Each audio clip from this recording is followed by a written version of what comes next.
Realpolitik da Business Administration. As raízes para uma corrupção sistemática de parte de empresários estão em finalidades acima de ambições pessoais. E com isso, em falsos incentivos para sucessos de curto prazo. Para esclarecer, quando no orçamento para o próximo ano fiscal da empresa está submetido a um aumento de faturamento de 30%, mas o mercado, que um vendedor experimentado conhece muito bem, permite apenas 5%, então, para a meta proposta, os 25% faltantes só poderão ser alcançados mediante medidas anticoncorrenciais, dentre as quais se conta, em larga escala, a corrupção. Quando, ademais, ao alcance dessa meta de curto prazo, se conecta um bônus anual concedido ao funcionário, rompem-se, então, todas as comportas morais e jurídicas. As consequências da sistemática corrupção são, assim, no fato que a concorrência submete-se a uma atrativa formatação dos preços como se tratasse de uma espécie de inovação técnica. Isso leva a que o empresário, mediante contínua corrupção, deixa-se engraxar fora do mercado. Realpolitik empresarial estabelece sobre uma espécie de homenagem ao status quo e restringe as mudanças na formação de preços, mediante concorrência, bem como as inovações e melhoramentos técnicos. Como, porém, essas forças de mercado são mais fortes que uma Realpolitik míope, a perda em participação de mercado e mesmo a exclusão do mercado são previsíveis. Dado que o Estado é o maior cliente da economia, ele acaba por ser o grande parceiro nato para a corrupção da maior parte dos fornecedores. O fato de que, com isso, ocorre um dano à sociedade é algo que não precisa de maiores explicações. Bom, não se pode dizer, digo eu agora, que o conceito moderno de corrupção seja totalmente funcional e, nessa medida, amoral ou meramente convencional. Expressões como propina, corrupção, não aparecem, por exemplo, na obra de Freud. Mas há freudianos que delas tratam como formas de psiconeuroses, uma espécie de mecanismo de compromisso do ego consigo mesmo, com o objetivo de obter uma simultânea gratificação para os impulsos proibidos do id e para as exigências do superego. Isto está no trabalho de um advogado, Hugo Staub, e de um psicanalista, Franz Alexander,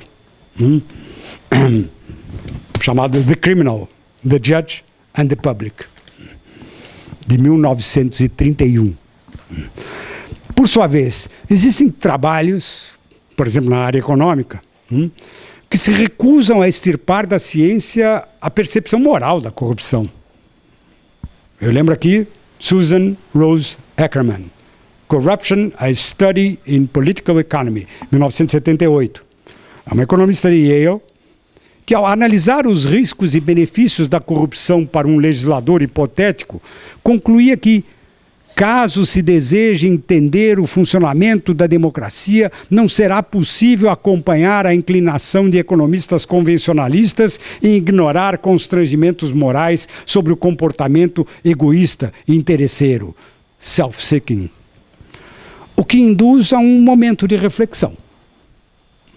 A gorjeta que se dá ao garçom não é vista como corrupção. Os nossos garçons sabem disso. Um pouquinho diferente é o auxílio que se dá ao oficial de justiça para que ele dê alguma preferência no esforço de cumprir uma citação. Mas ambos são ou assumidos ou suportados socialmente. Talvez se deva notar positivamente, num caso como no outro, uma espécie de ausência de sentimento de obrigação, quer de contribuir, quer de retribuir, e uma forma de comportamento voluntário e espontâneo, que retira o caráter de corrupção. Todavia, é importante, talvez mais no primeiro caso do garçom do que no segundo, é importante a gente observar a questão da transparência. E aí começa a diferença. Nesse sentido, propina é sigilosa e interessada, gerando alguma forma de retribuição, na qual, numa escala crescente, o propósito de atender satisfatoriamente a uma reciprocidade é mais forte, criando, porém, no agente uma espécie de conflito de deveres. Nessa escala, a ausência de linhas divisórias claras é inegável. É o que se vê na extensa lista de expressões, formulações e reformulações existentes no vocabulário brasileiro. Cervejinha, molhar a mão, lubrificar, conto do vigário, jeitinho, mamata, negociata, por fora, taxa de urgência, gorjeta, rolo, esquema, propina, falcatrua, peita, caixa, caixinha, caixa 2. Essa listagem que eu acabei de fazer está num livro chamado Praxis Handbuch der Korruptionskontrolling, publicado agora em Berlim em 2015 por um alemão. Ele diz que, para exemplificar, vejam, por exemplo, o que acontece no Brasil.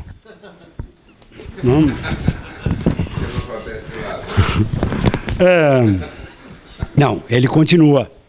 Ele continua e diz, obviamente, nas outras línguas não é diferente. Não?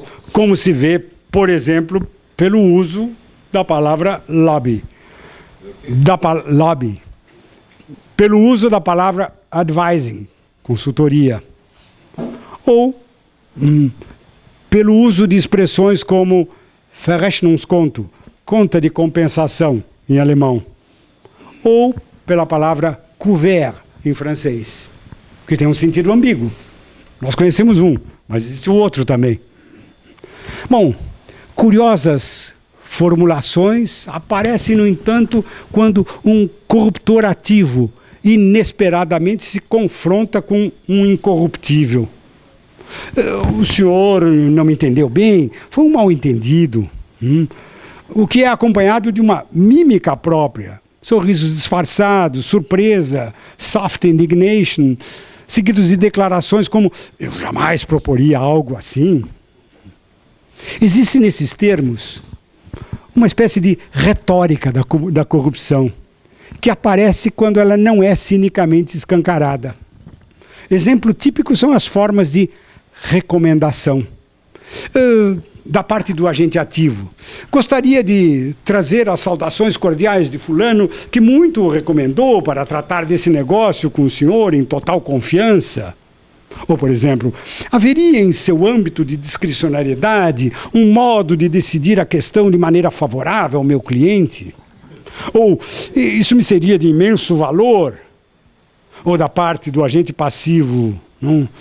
Bem, isso não é comum, nem se pode dizer que faça parte das minhas competências.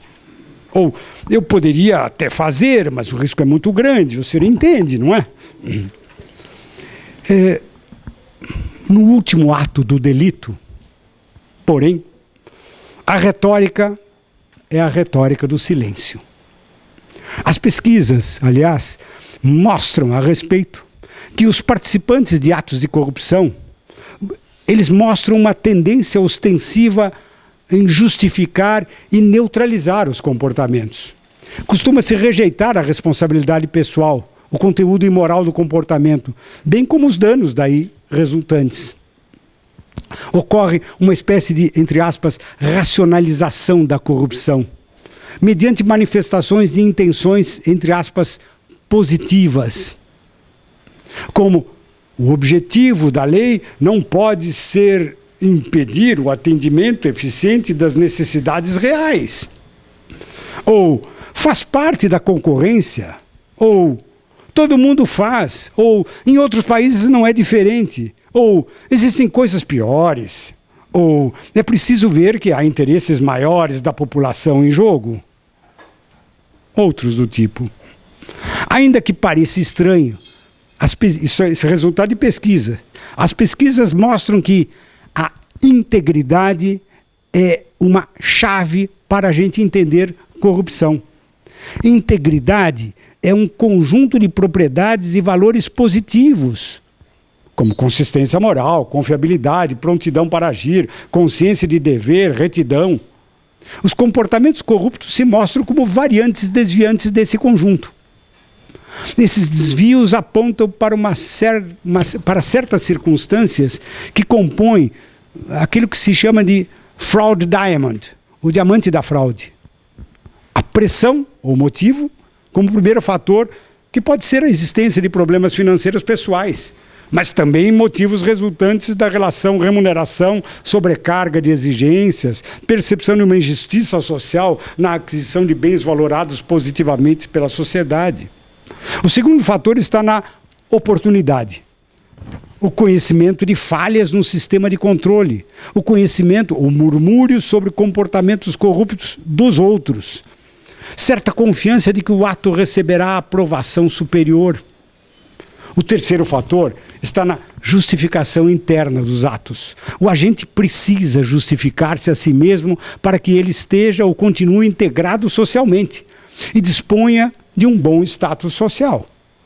O diamante da fraude está, por assim dizer, na competência, no sentido de esperteza, do agente na execução do ato corrupto. Em suma, há nessa dialética, corrupção, crítica da corrupção, um dilema moral que repousa em racionalizações divergentes.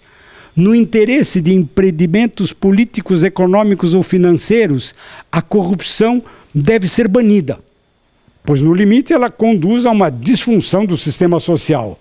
Porém, empreendimentos íntegros, incorruptíveis, mostram-se em curto e médio prazo ineficientes, quando se olha para a sociedade de mercado em conta do valor e interesse. O que aponta, afinal, para um paradoxo próprio do sistema da economia de mercado.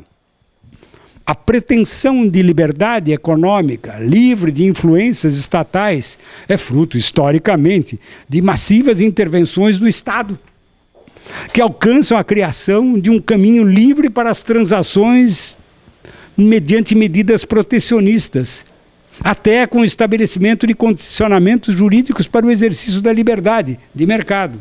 Ou seja, a economia de mercado, supostamente um sistema autorregulado, gera uma burocracia em que proliferam as instâncias administrativas, todas com certo poder discricionário, com certo grau de opacidade, não transparência, e alta possibilidade de manipulação de informações.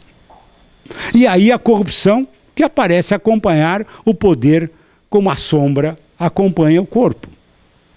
Powers corrupt. Absolute power corrupts absolutely. Trata-se, de um lado, da corrupção jurídica, tipificada. Prevaricação, malversação, fraude, corrupção ativa, passiva. Mas de outro, a chamada corrupção sistêmica, que se produz quando as incorreções se tornam regra e os paradigmas alcançados pela lei se tornam exceções. É o caso das condutas tão institucionalizadas, no sentido sociológico da palavra, que raramente se castiga então o corrupto, enquanto até se protege o comportamento indevido. Nesses termos, na corrupção chamada sistêmica, a administração acaba adquirindo uma espécie de código oculto que valida as violações do código expresso, a tal ponto que os que não compartilham das práticas venais são intimidados e obrigados a guardar silêncio. Aqui aparece o silêncio. Esse código oculto gera, por sua vez, dois tipos de corrupção: a de cima para baixo e a de baixo para cima. Eu cito aqui Malensenha, La Corrupción. Na primeira, de cima para baixo, quem executa os atos de corrupção são burocratas de maior categoria. E a extorsão é centralizada e monopolizada, bem como a repetição ou não dos ganhos com escalões inferiores, que serve, quando usada, para compor cumplicidade e gerar uma estabilização do sistema.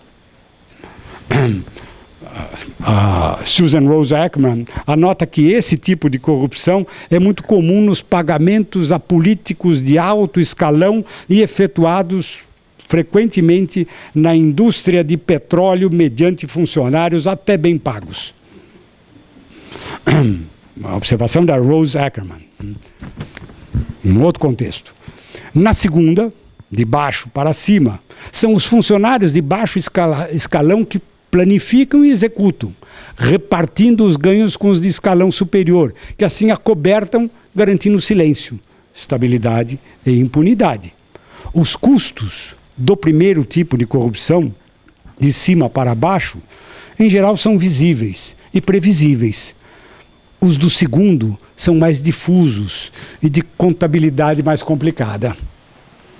É nesse paradoxo, por fim, que se reflete o paradoxo da investigação da corrupção. É o paradoxo percebido em instrumentos como o da delação premiada e o da leniência das empresas. A delação premiada repousa, de um lado, na violação de lealdades morais. E aí tem a ver com traição. Mas, de outro, na plausibilidade de negociação monetizada de valores fundamentais, como a própria liberdade. Cálculo de sobrevivência. Aqui, no choque entre duas éticas, a de convicção, traição, e a de finalidade, sobrevivência, o dinheiro volta a desempenhar um papel fundamental de neutralização moral, tornando a delação algo que se mede pelo preço. Daí, o jogo legal de primeiro, segundo, terceiro delator, ou da leniência, a leniência plus, nesse caso com valores percentuais estipulados normativamente em lei. É, de novo, a corrupção moderna. Agora, como cálculo e objeto até de negociação. O que explica o aparecimento das chamadas teorias revisionistas. Por exemplo, Samuel Huntington. Num caso em que a corrupção apareceria como uma espécie de remédio contra o excesso de burocracia, impeditivo do desenvolvimento econômico. Por exemplo, pagamentos por fora para lubrificar a máquina. O que não é exatamente verdade, quando se pensa no efeito inverso, criar dificuldades para vender facilidades. Não? O que nos leva a pensar, portanto, numa direção inversa. Afinal, como disse John Dewey, em uma sociedade dominada pela cultura da corrupção, a educação de valores efetiva, muito além das declarações altissonantes contra a corrupção, tenderá a reproduzi-la. E aqui a observação histórica nos surpreende, ao mostrar que uma educação cívica, baseada em valores eticamente incontestáveis, quando efetuada em um marco institucional e social inadequado, governado por políticas e políticos corruptos, acaba por entrar em colapso e fracassar. Ou como recordava Jaspers, referindo-se à Alemanha, na época do Império, Kaiserreich, quisemos formar bons súditos e tivemos a República de Weimar. Na República de Weimar, quisemos formar bons democratas e tivemos o nacionalsocialismo. Durante o nacionalsocialismo, quis-se formar nazistas convictos e tivemos a República Federal. E agora, o quê?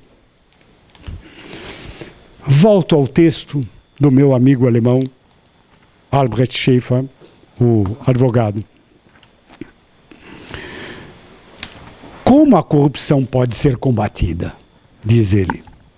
Ao lado das tipificações penais contra o suborno, que são direcionadas contra as pessoas físicas, um direito penal voltado para as pessoas jurídicas é um eficiente complemento. Certamente, não se pode condenar uma pessoa jurídica à prisão, mas ela pode ser sensivelmente punida na medida em que os faturamentos corruptos sejam resgatados. Mas o direito penal sozinho, diz ele, não consegue combater a corrupção, como mostra, aliás, a história econômica. Um importante aliado contra a corrupção pode ser o mercado financeiro. Uma administração econômica legal e sustentável deve estar submetida ao juízo centralizado dos investidores. Para isso são necessários os auditores independentes, as agências de rating, as autoridades financeiras, o mercado, a bolsa. Esse tipo de controle é importante. A experiência mostra que a administração empresarial, que precisa financiar-se no mercado de capitais, portanto, onde haja bastante empresas de capital aberto, nada mais teme do que o mau juízo de investidores financeiros. Grandes investidores comunitários, sei lá, fundos de pensão, têm necessariamente interesses permanentes e de longo prazo. Esse perfil tem, porém, de ser reforçado. Muito ajuda, diz ele, na luta contra a corrupção, uma imprensa livre, com jornalistas especializados em questões econômicas. E em democracia que funciona, isso é uma obviedade. Mas onde é que fica a transparência das empresas? Diz ele, na Alemanha, país em que a cogestão empresarial, a participação do trabalhador na direção empresarial mais se desenvolveu, ela fracassa no combate à corrupção. Estruturas empresariais autocráticas, em razão do que os empregados dotados de senso crítico acabam tão desclassificados como um pau de galinheiro, não resolvem o problema e devem até ser criticadas. O que é especialmente uma tarefa importante para a corporate governance e para o jornalismo econômico. O que fazer, então? A Indonésia, diz ele, há alguns anos, fez uma proposta interessante. Funcionários públicos corruptos deveriam ser castrados. A fundamentação para essa pena corporal seria: o que se objetiva é impedir que funcionários públicos corruptos se multipliquem. E ele conclui: espero com isso provocar os debates e lamento deles não poder participar. Enfim, está aberto o nosso seminário da feiticeira. Obrigado.